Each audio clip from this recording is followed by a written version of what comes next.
ভালোবাসা ছড়াও জগতময়, তোমার মতো প্রিয় বন্ধু যার হৃদয়ে রয়, তার কি আর থাকতে পারে, তার কি আর থাকতে পারে চিন্তা মৃত্যুর ভয়, তোমার মতো প্রিয় বন্ধু যার হৃদয়ে রয়। কে বন্ধু? তা বলেন, আজকে এই যে এখন আরেকজন আসবেন, তারপরে আরেকজন আসবেন, মাশাআল্লাহ দিলে আশরাফ আলী ফারুকী সাহেব চলে আসছেন, উনি আলোচনা করবেন, তারপরে বন্ধু রেজাউল করিম আবরার সাহেব আসবে, উনিও করবেন। সবকিছু করার পরে অন্যদের আলোচনার থেকে যে কোনো একটা জিনিস নিবেন, আর আমার এই আলোচনার খোলাসা ইস্তেগফারের আমল বাসা পর্যন্ত করবেন ইনশাআল্লাহ। নিয়ত আছে তো? 10 জন যদি ইস্তেগফার আগামীকাল থেকে পড়ে, প্রত্যেকদিন কম সে কম 100 বার পড়লে, 5 ওয়াক্ত নামাজের পরে 20 বার করে পড়লে দেখবেন সহজ হয়ে যায় ইনশাআল্লাহ। আল্লাহ তওবার মৃত্যু দিবে এবং মুত্তাকি বানায় কবরে নেবে ইনশাআল্লাহ। আল্লাহ পাক আমাদের সকলকে মুত্তাকি হিসেবে কবুল করুক, ইস্তেগফারের আমল আমাদেরকে করার তৌফিক দান করুক, বলেন আমিন। এই মহিলা মাদ্রাসার জন্য দোয়া করবেন, সহযোগিতা করবেন, আল্লাহ পাক যেন মহিলা মাদ্রাসাকে কবুল করে, সকল হাজত গায়বী খাজানা থেকে পূরণ করে। আল্লাহ পাক যারা ঈশার সাথে সম্পৃক্ততা আছে, আমাদের কালা হুজুর সহ যারা আছে, কালা হুজুর বললাম, কালা হুজুরই সাদা না, ঠিক না? উনি নিজেরা কালা হুজুর বলতেই পছন্দ করে, এখানে আমিও বললাম আর কি। তা আল্লাহ পাক উনাকে সুস্থতার হায়াত দান করুক, উনার সাথে এই এলাকার সবার সম্পর্ক গভীর থেকে গভীর, কি বলেন ঠিক না? আপনারা ওনাকে দিল থেকে মহব্বত করেন, না তো এতটা বছর এই মাদ্রাসাগুলো উনি নিজের স্বার্থ ছাড়া এত মেহনত করে এই মাদ্রাসাগুলোকে আগায় নেওয়ার জন্য চেষ্টা করতেছে। আল্লাহ পাক কোন সংবাদ দেয়, প্রত্যেকটা সাহাবী জান্নাতি। নবী করিম সাল্লাল্লাহু আলাইহি সাল্লামের কবরের পাশে এখনো শোয়া আমিরুল মুমিনিন অর্ধ জাহানের খলিফা হওয়ার পরেও টেনশন করে আমার নামটা কি মুত্তাকির খাতায় নাকি মুনাফিকের খাতায়। সুবহানাল্লাহ। কোনদিন কি টেনশন করছি নাকি যে আমার নামটা কি মুমিনের খাতায় নাকি মুনাফিকের খাতায়? আমি কি আল্লাহর দরবারে মুত্তাকিদের কাতারে আছি নাকি? এই জন্য মুসলমান মুত্তাকি নিজে না হতে পারলেও আল্লাহওয়ালা মুত্তাকি যারা, তাদেরকে মহব্বত করব। তাও তো বলা যায় উহিব্বুস সালিহিন ওয়ালাস্তু মিনহুম লাআল্লাল্লাহ ইয়ারযুকুনি সালাহা। আল্লাহর দরবারে বলতে পারবেন, আল্লাহ জমিনের মধ্যে আমি নিজে মুত্তাকি না, কিন্তু মুত্তাকিকে মহব্বত করতাম। জমিনে আমি আল্লাহওয়ালা না, আল্লাহওয়ালাকে মহব্বত করতাম। জমিনের মধ্যে আমি ইমানদার না, ইমানদারকে মহব্বত করতাম। আমি নামাজ তেমন পড়ি নাই, নামাজকে মহব্বত করতাম। হাফেজে কোরআন হতে পারি নাই, হাফেজে কোরআনকে মহব্বত করতাম। জাকিরিন হতে পারি নাই, কিন্তু জাকিরিন ওয়ালাদেরকে মহব্বত করতাম। আমার আল্লাহ পাক রব্বুল আলামিন ওই যে আলেমদেরকে রব্বানি হাক্কানি আল্লাহওয়ালা মুত্তাকিদের সঙ্গে মহব্বত থাকার কারণে মাওলা তুমি তাদের সঙ্গে জান্নাতে পিস পিস যাওয়ার তৌফিক দান করে দিও। এ ভাইরা আমার, এই কারণে প্রত্যেকটা বান্দার জন্য উচিত মুত্তাকিদের সঙ্গে থাকা। আমার আল্লাহ বলেন, ইয়া আইয়ুহাল্লাযীনা আমানুত্তাকুল্লাহা ওয়া কুনু মা'আস সাদিকিন।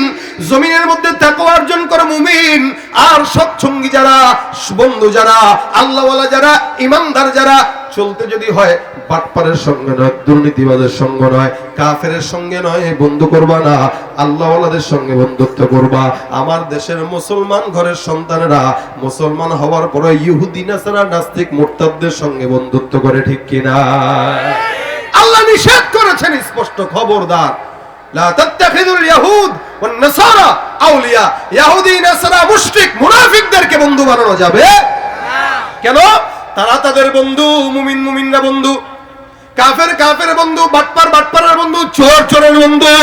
কোন মুমিনের সঙ্গে চোরের বন্ধুত্ব থাকতে পারে না, কোন মুমিনের সঙ্গে আল্লাহওয়ালার বন্ধুত্ব থাকতে পারে, কোন মুমিনের সঙ্গে চোরদের বন্ধুত্ব থাকবে না, কোন ইমানদারের সঙ্গে দুর্নীতিবাজের বন্ধুত্ব থাকবে না, আল্লাহওয়ালার সঙ্গে নাস্তিক মুরতাদদের বন্ধুত্ব থাকতে পারে।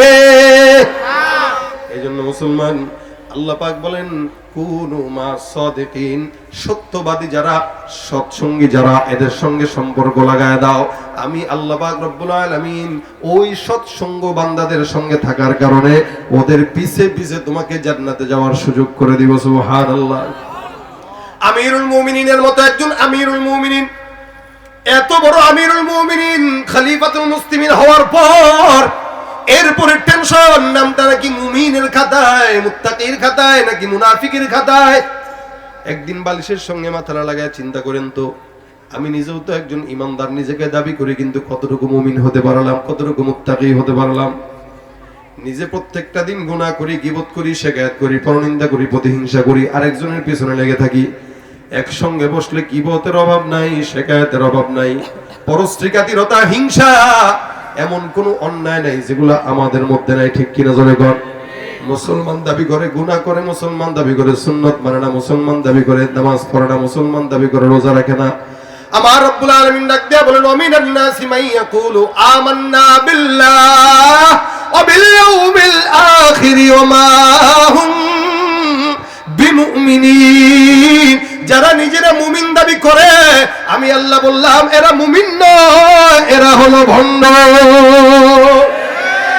মুসলমান আমিরুল মুমিন ডাক দিয়া কয়, আমার নামটা কি মুমিনের খাতায়, মুত্তাকির খাতায়, নাকি আল্লাহওয়ালার খাতায়, নাকি কাফের আর মুনাফিকের খাতায়? টেনশন। পয়গম্বরের একজন সাহাবী ছিল হুযায়ফা ইবনুল ইয়ামান।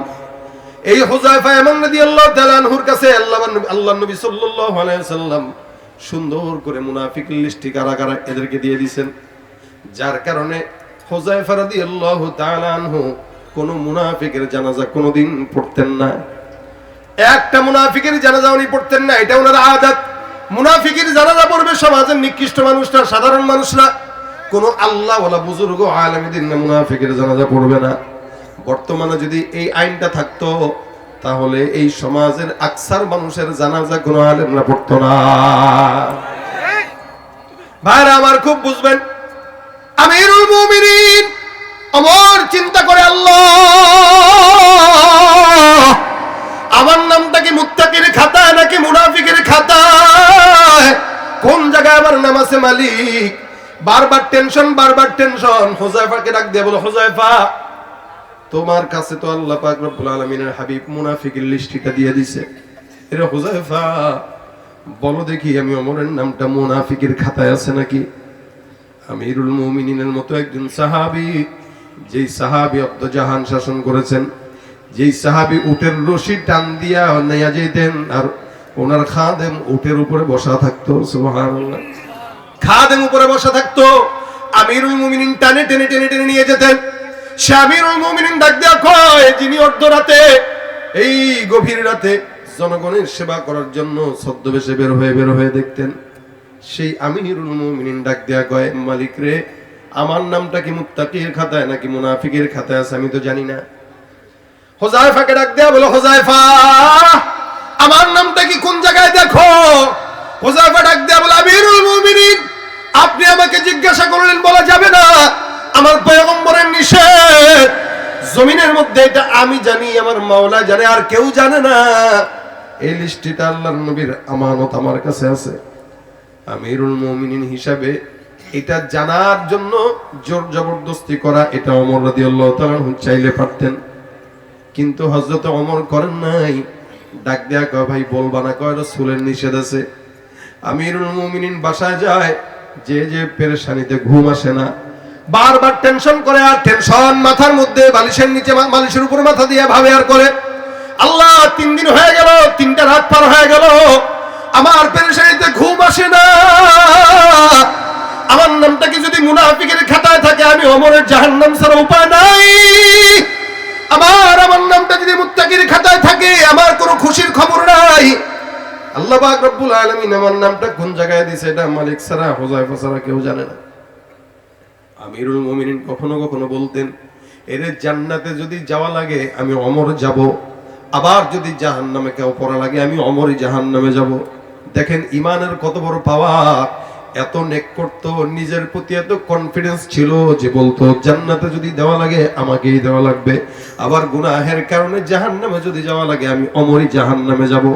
না গুনাহ না নেককার, যার কারণে আল্লাহওয়ালা এই সমস্ত সাহাবায়ে কেরামরা জান্নাতের গ্যারান্টি পেয়ে গেছে। সুবহানাল্লাহ। 2-3 দিন ঘরে পার হয়ে গেল, খাবার নাই, ঘুম নাই, টেনশন। হঠাৎ করে একদিন গভীর রাতে হুযায়ফার বাসার সামনে যায় দরজার ভিতরে ঢোকা দেয়, আর ডাক দেয়া বলে, হুযায়ফা আমি আমিরুল মুমিনিন, দরজাটা খুলো। হুযায়ফা ডাক দেয়া বলে, আল্লাহ, কি ব্যাপার আপনার বুঝলাম না। আল্লাহু আকবার, আপনি আমিরুল মুমিনিন আমার ঘরের সামনে হাজির হয়ে গেছেন। একটা বারের জন্য আমাকে যদি আপনি আদেশ করতেন আমি আপনার সামনে চলে যেতাম। এমন কি কাজ যেই কাজের জন্য আপনি আমার ঘরের সামনে দরজায় হাজির হয়ে গেলেন? এ আমিরুল মুমিনিন, আপনি আমাকে একবারের জন্য বলেন নাই। হযরত ওমর ডাক দেয়া বলেন, আল্লাহর কসম করে বলি, যেই কাজের জন্য আমি তোমার কাছে আসলাম এই কাজটা আমার ঠেকা, তোমার ঠেকা না। আমার দিন এই পর্যন্ত অনেক দিন যাবত আমি টেনশনে আছি। এ হুযায়ফা, একবারের জন্য বলো, আমি যদি ইন্তেকাল করি তুমি হুযায়ফা আমি ওমরের জানাজার নামাজটা পড়বা কিনা? কে বলতেছেন এটা? কথা কয় না। কে বলতেছেন? আমিরুল মুমিনিনের মতো লোক বলতেছেন হুযায়ফাকে, হুযায়ফা, আমি ওমর যদি ইন্তেকাল করি আমার জানাজার নামাজ পড়বা নাকি বিদায় দিয়া দিবা? হুযায়ফা ডাক দিয়ে বলে, কি বলেন আমিরুল মুমিনিন? আল্লাহর কসম, আপনার মধ্যে একজন সাহাবী, নবীর এত পছন্দের মানুষ, যার ব্যাপারে নবী বলেছেন নবীর পরে কোন নবী যদি আল্লাহ পাঠাইতেন আপনাকেই পাঠাইতেন। আপনার জানাজা আমি হুযায়ফা পড়বো না, এটা হতে পারে না। টেনশনের কারণ নাই, আপনি পেরেশানি নিয়েন না, কান্নাও করেন না। আমি হুযায়ফা আপনার সামনে হাতে হাত রেখে কথা দিলাম, আমি হুযায়ফা আপনার জানাজা অবশ্যই অবশ্যই আমি হুযায়ফা পড়বো ইনশাআল্লাহ। আমিরুল মুমিনিন এবারে হেসে দিয়ে বলতেছে, আলহামদুলিল্লাহ, আমার জবাব মিলে গেছে। হুযায়ফা ডাক দিয়ে বলে, আমিরুল মুমিনিন, কারণটা বুঝলাম না, রাত্রে গভীর রাত্রে আপনি আসলেন, কিসের জবাব মিলাইলেন? আমিরুল মুমিনিন ডাক দিয়ে বলে, হুযায়ফা, আল্লাহর কসম, সেদিন তোমাকে আমি জিজ্ঞাসা করলাম আমার নামটা কি মুত্তাকির খাতায় আছে নাকি মুনাফিকের খাতায়। আমি ওমর পেরেশানিতে এতদিন পর্যন্ত ঘুমাইতে পারি না। আজকে আমি তোমার কাছে আসলাম, তুমি আমার জানাজার নামাজটা পড়বা কিনা? কারণ আমি জানি কোন মুনাফিকের জানাজা তুমি হুযায়ফা পড়ো না। যেহেতু তুমি হুযায়ফা আমি ওমরের জানাজা পড়বা, তার মানে আমার নির্দিষ্ট ক্লিয়ার, তুমি হুযায়ফা আমার জানাজার নামাজ পড়ার কারণে আল্লাহর রহমতে আমি ওমরের নামটা মুনাফিকের খাতায় নাই। সুবহানাল্লাহ। ভাইরা আমার, দেখেন আমিরুল মুমিনিনের মতো একজন লোক আসলেই কি মুত্তাকি নাকি মুনাফিক, এই পেরেশানিতে শেষ। আর আমরা দৈনিক কতবার টেনশন করি, আমি কি মুনাফিক নাকি মুত্তাকি, এটা টেনশন নয় আমার। আমার যেমনে মন চায় সেমনে চলি, কবরের সামান নেই না। এ মুসলমান, কবরে যাওয়া লাগবে ভাবিও না। জমিনের মধ্যে এই ব্যক্তির মতো নিমক হারাম, ওই ব্যক্তির মতো বোকা, ওই ব্যক্তির মতো জালেম আর কেউ নাই। যে ব্যক্তি দুনিয়াতে মাওলার দয়ায় চলে কিন্তু কবরের সামান রেডি করে না। সবচাইতে চালাক ওই বান্দা, যেই বান্দা রিকশা চালানোর পরও নামাজ পড়ে। একটা বান্দা দাড়িও আছে, টুপিও আছে, রিকশা চালায়, ইমানদার, কিন্তু টাকা কামাই কম, রোজগার কম, ক্ষমতা নাই। আরেকজন বান্দা 10 তলা বিল্ডিং এর মালিক হয়ে গেছে, গার্মেন্টস এর মালিক, কিন্তু ঈমান নাই। আমার মাওলার দরবারে ওই গার্মেন্টস এর মালিকের চাইতে রিকশাওয়ালার দাম আল্লাহর দরবারে তাকওয়ার কারণে বেশি। কিসের কারণে? তাকওয়ার কারণে বেশি। এই কারণে মুমিন ইমানদার ভাইরা আমার, প্রত্যেকটা ইমানদারের মুত্তাকি হওয়ার সবক আল্লাহ পাক রব্বুল আলামিন কোরআনে দেয়। প্রত্যেকটা ইমানদার যেন তাকওয়াওয়ালা হয়। জায়গায় জায়গায় আল্লাহ বলেন, মাইয়াত্তাকিল্লাহা ইয়াজআল লাহু মাখরাজা। তাকওয়া হওয়ার জন্য একটা আল্লাহ পাক আমল বান্দা